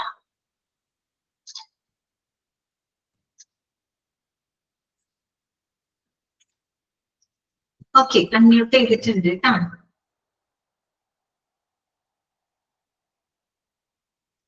ഇത്രയും ഭാഗങ്ങളൊക്കെ നല്ലോണം വായിച്ച് മനസ്സിലാക്കി വെക്കേണ്ട. ഓക്കെ,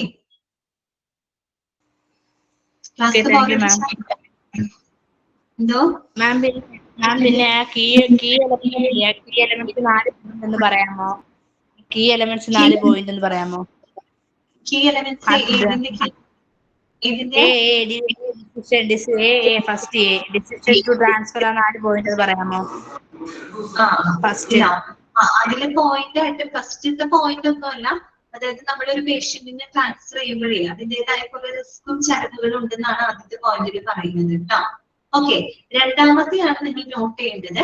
നമ്മളൊരു പേഷ്യന്റിനെ ട്രാൻസ്ഫർ ചെയ്യാൻ എടുക്കുന്ന തീരുമാനം ആരുടേതാണ്? ആരാണ് പേഷ്യന്റിനെ ട്രാൻസ്ഫർ ചെയ്യുന്ന കാര്യം ഡിസൈഡ് ചെയ്യുന്നത്? ആരാണ് തീരുമാനിക്കുന്നത്? സീനിയർ കൺസൾട്ടന്റ് ലെവൽ ഡോക്ടറാണ് കേട്ടോ. ആരാണ്? സീനിയർ കൺസൾട്ടന്റ് ലെവൽ ഡോക്ടറാണ്. പിന്നെ അതുകൂടാതെ മൂന്നാമത്തെ പോയിന്റ് പറയുന്നത്, നമ്മളൊരു പേഷ്യന്റിനെ ട്രാൻസ്ഫർ ചെയ്യുന്നതിന് മുൻപായിട്ട് പേഷ്യന്റിന്റെ റിലേറ്റീവ്സിന്റെ രേഖാമൂലമുള്ള സമ്മതം വാങ്ങണം. സമ്മതം വാങ്ങണം. അതുപോലെ തന്നെ എന്തുകൊണ്ടാണ് ട്രാൻസ്ഫർ ചെയ്യുന്നത്, എന്തെങ്കിലും ട്രാൻസ്ഫർ ചെയ്യുന്നതിന് എന്തെങ്കിലും കാരണം ഉണ്ടാവില്ല, കാരണം കൂടെ എന്ത് ചെയ്യണം? അത് വ്യക്തമാക്കണം. വ്യക്തമാക്കാന്ന് വെച്ചാൽ അതൊരു റെക്കോർഡിക്കലായിട്ട് തന്നെ അവരോട് അറിയിച്ചിരിക്കണം. മനസ്സിലായി? എന്തുകൊണ്ട് ട്രാൻസ്ഫർ ചെയ്യുന്നത്? ട്രാൻസ്ഫർ ചെയ്യുന്നതിന് മുൻപായിട്ട് രോഗിയുടെ റിലേറ്റീവ്സിന്റെ സമ്മതം വാങ്ങണം. രേഖാമൂലമുള്ള സമ്മതം അവരുടെ സൈനോട് കൂടിയിട്ട് നമ്മൾ എഴുതി വാങ്ങണം. പിന്നെ എന്തുകൊണ്ടാണ് ട്രാൻസ്ഫർ ചെയ്യുന്നത്, റീസണും കൂടെ എഴുതി ബോധ്യപ്പെടുത്തണം കേട്ടോ. പിന്നെ പറയുന്നത് എന്താണെന്ന് വെച്ച് കഴിഞ്ഞാല്, നമ്മള് ഈ നിലവിലുള്ള ഹോസ്പിറ്റലും ഇനി നമ്മള് പേഷ്യന്റിനെ സ്വീകരിക്കാൻ പോണ ഹോസ്പിറ്റലും തമ്മിൽ ഡയറക്റ്റ് ആയിട്ടുള്ള ഒരു കമ്മ്യൂണിക്കേഷൻ ഉണ്ടാവണം. ഇരുകൂട്ടരും തമ്മിൽ പരസ്പരം കമ്മ്യൂണിക്കേറ്റ് ചെയ്യണം. കാര്യം എന്താണെന്ന് വെച്ചാൽ ഇവിടെ നിന്നാണ് നമ്മൾ പേഷ്യന്റിനെ കൊണ്ടുപോകുന്നത്. അപ്പൊ അവർക്ക് നല്ല ട്രീറ്റ്മെന്റ് കൊടുക്കണമെങ്കിൽ പേഷ്യന്റിന്റെ കാര്യങ്ങൾ എന്ത് ചെയ്യണം? 2 ഹോസ്പിറ്റലുകളും തമ്മിൽ പരസ്പരം കമ്മ്യൂണിക്കേറ്റ് ചെയ്യണം. എന്തൊക്കെ കാര്യങ്ങൾ അവിടെ കമ്മ്യൂണിക്കേറ്റ് ചെയ്യണ്ടേ? പേഷ്യന്റിന്റെ ക്ലിനിക്കൽ കണ്ടീഷൻ, പേഷ്യന്റിന്റെ ഹെൽത്ത് കണ്ടീഷൻ എന്താണ്, എന്തൊക്കെ ട്രീറ്റ്മെന്റുകളാണ് കൊടുക്കുന്നത്, അതുപോലെ ട്രാൻസ്ഫർ ചെയ്യുന്നതിന്റെ കാരണം എന്താണ്, ഏത് രീതിയിലാണ് നമ്മൾ ട്രാൻസ്ഫർ ചെയ്ത് കൊണ്ടുവരുന്നത്, ഏത് സമയത്താണ്, ഇങ്ങനെയൊക്കെയുള്ള കാര്യങ്ങള് രേഖാമൂലം എന്ത് ചെയ്യണം? കമ്മ്യൂണിക്കേറ്റ് ചെയ്യണം അവർക്കിടയിൽ കേട്ടോ. ഞാനോട് പറഞ്ഞു. Okay ma'am, okay, thank you. Okay ma'am, അപ്പൊ നമുക്ക് നെക്സ്റ്റ് ക്ലാസ്സിൽ കാണാം കേട്ടോ. Okay, thank you ma'am.